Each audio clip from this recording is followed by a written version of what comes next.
Dans la famille Pécresse, je demande Jérôme, le mari de la candidate LR à l'élection présidentielle, pourrait être un poids dans sa campagne, mais un atout pour l'après-élection. Explication Vincent Moulier. Dans la famille Pécresse, je demande le mari de Valérie, Jérôme. Ce polytechnicien a donné son nom à celle qui est aujourd'hui annoncée au second tour de l'élection présidentielle par certains sondages. À 54 ans, sa carrière a déjà de nombreuses fois pu compter sur les soutiens politiques de sa femme.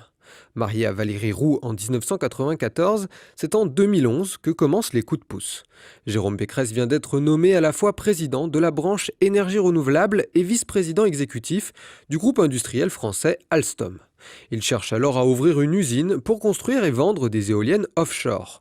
Problème, le dernier appel d'offres, lancé l'année précédente, a pris l'eau. Et il faut des dizaines de millions d'euros pour développer une nouvelle turbine que ni Alstom ni EDF, également sur le coup, n'ont l'intention de financer. À moins que Jérôme Pécresse connaisse une bonne fée qui a la clé du coffre-fort de l'État. Et c'est le cas puisque Valérie Pécresse vient alors d'être nommée ministre du Budget. Comme par magie, tous les obstacles s'évanouissent devant Alstom les uns après les autres. Pendant des mois, les représentants du cabinet de Valérie Pécresse soutiennent le principe d'un investissement massif dans l'éolien en mer, alors que tous les autres ministères compétents freinent des quatre fers. L'appel d'offres serait finalement de 10 milliards, dont près de 70% pour les industriels. Un déblocage soudain qui a coûté cher à l'État, mais permet à Jérôme Pécresse d'asseoir sa position au sein d'Alstom.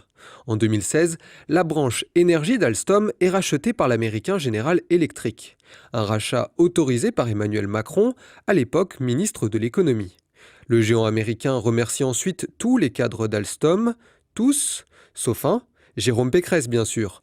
Promu PDG de la branche énergie renouvelable de General Electric, il prendra la décision quelques mois plus tard de licencier près de 500 employés dans la région Île-de-France, où sa compagne, Valérie Pécresse, s'est fait élire pour lutter contre le chômage. Selon le journal Marianne, Jérôme Pécresse se serait alors arrangé avec Emmanuel Macron pour étouffer l'affaire.